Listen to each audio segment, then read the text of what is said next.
So this is actually going to be a new series on my channel. I've been wanting to upload this video since the beginning of the year. I've just been trying to catch up lately. I've been uploading a little bit more frequently, trying to get all caught up so I could start this series. So this is the intro for speed dating my single eyeshadows. I thought I would toss in a little bit of alliteration there so it would kind of roll off the tongue a little bit. I focus a lot of attention on palettes, like entire eyeshadow palettes for Pan That Palette, but I wanted to focus more of my attention on my single shadows since I just don't feel like they're getting as much attention as they should. So here are a handful of my single shadows here, and I do have some like glitters and pigments as well. I do have a lot of them, and I have a lot of money invested into these shadows. I also have all my Stila shadows and a couple of ColourPop shadows here too. Essentially the basis behind this is I'm going to be pulling between 3 and 4 single shadows or glitters or pigments. There's going to be 3 to 4 of them pulled out each month.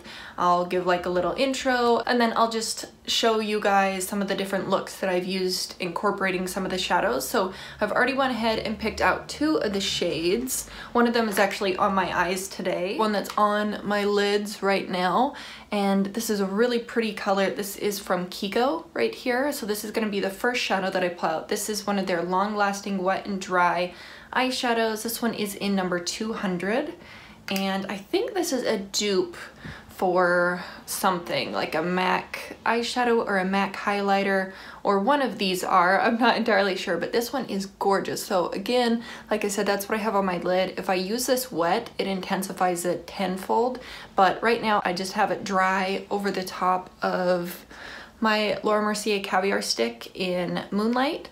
So let me give you a few swatches of these. This is a really nice like champagne taupey kind of color. I really enjoy these shades that have a little bit more taupiness to it. So like I said, I put down this Caviar Stick here in Moonlight, and this is a swatch of Moonlight on its own right there.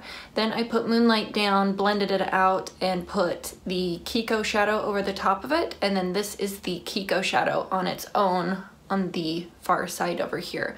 So you can definitely see the color differences between those. Like, it really catches the light if you layer this shadow over the top of something. So I kind of just dabbed my finger over the lid area. I do have some other shadows like into the crease and everything, but I just thought it was really pretty. I haven't tried it as a face highlight just because I feel like that might be a little too deep for me, but if you had a medium skin tone, I totally think that you would be able to pull that off. So this is the first one. There is a swatch of it all on its own right there.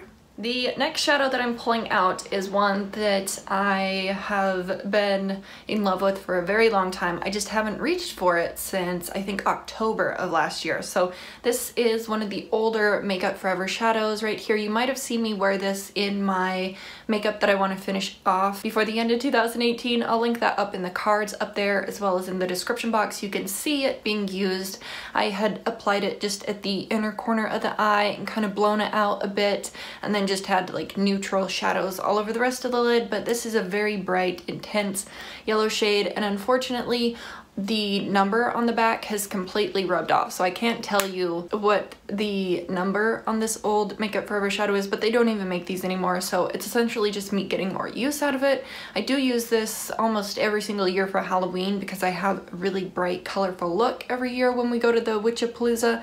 So I have actually hit pan on this one. I hit pan on this last October, but that is where I'm at in this one. Let me give you a couple swatches of this. This has a little bit more of like a mustard tone to it than other bright yellows. So there is it swatched on my finger. It's very bright, but it's not as neon and fluorescent as some other yellows are. So that is a swatch of it there. Like I said, if I can get a snapshot or a still shot of me wearing that in that video, I'll include it off to the side over here. Then the final item that I'm gonna be picking out is actually a glitter pigment, I guess you could call it, but it's It's almost like it's a cream, but it's definitely a powder. It just feels like a cream in the pan when you run your finger on it. This is the Bodyography Glitter Pigment in Sparkler, and this one was actually sent to me through the Octoly website, but I really didn't have very high expectations, but it blew my mind. I really like pairing this with like a pinky purple kind of look, because it almost has a tinge of gold, and I typically don't wear gold on my eyes, but I could actually wear this one if I pair it with the right purples and pinks. So not only will I be getting more usage out of these shadows for the next month, but I'll also be able to pull in other shadows and other singles and get some more use out of everything in my collection besides just using a palette for the entire year. So that was the main focus of this challenge. Let me give you a little swatch of this. You look in there, it's almost like a squishy, moussey kind of texture. It's very pretty though. So that is it swatched on my finger there, but when it is swatched out on my hand, that is the Sparkler shade from Bodyography right there. It's very pretty, and it's not really picking up the little individual shimmery sparkles and glitters that are in this, but this is very beautiful, so I'm very excited to use this one. You can use this one wet or use like Fix Plus and stuff. So for right now, I'm just going to be including these 3 shadows here into the mix, so I have enough time to come up with a couple different looks for each one. I'll try and take an image or a little video clip every time that I use these, and then during next month's speed dating my single shadows video, then you can see all the different looks that I created with these. So I was very happy to pick out a couple different shadows. I'm sure this is not an original idea. I'm sure somebody has come up with, you know, transitioning between all of their single shadows throughout the year, but I just figured if I pick out 3 shadows, I can have 10 days per month to work on the shadows. So if I don't wear makeup a couple days in the month, it's fine. And then if I have 4 shadows that I pick out for that month, then I'll just have a week to work on those shadows. And I feel like that's ample time to come up with anywhere between 2 to 4 different eye looks with those products and just incorporate them in. So I'm very happy with the way that this eye look turned out today. Let me know if there's any specific ways that you would use these products. Maybe I'll try and use the Kiko one as a face highlights and see how that works out. I'm not quite sure how that'll work out.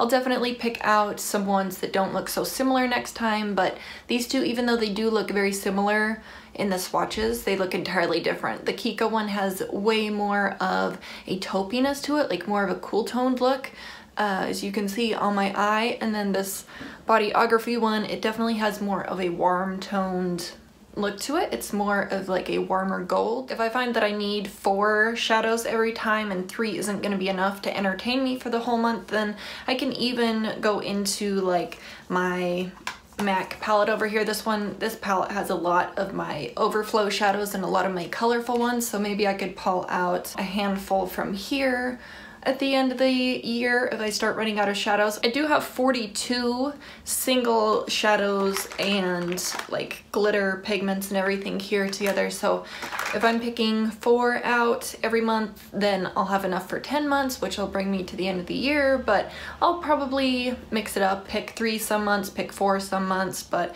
just to start out, I wanted to pick just 3 so I have enough time to get some use out of these and feel comfortable with them and decide whether or not I want to keep them, or if I'm not into them, I can declutter them at the end of the month. So that is it. That is my new project that I'm going to be doing alongside my Pan That palette for 2018. If you haven't checked out that video, I'll definitely link that up in the cards up there and down in the description box.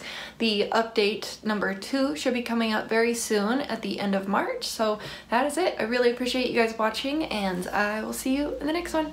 Bye.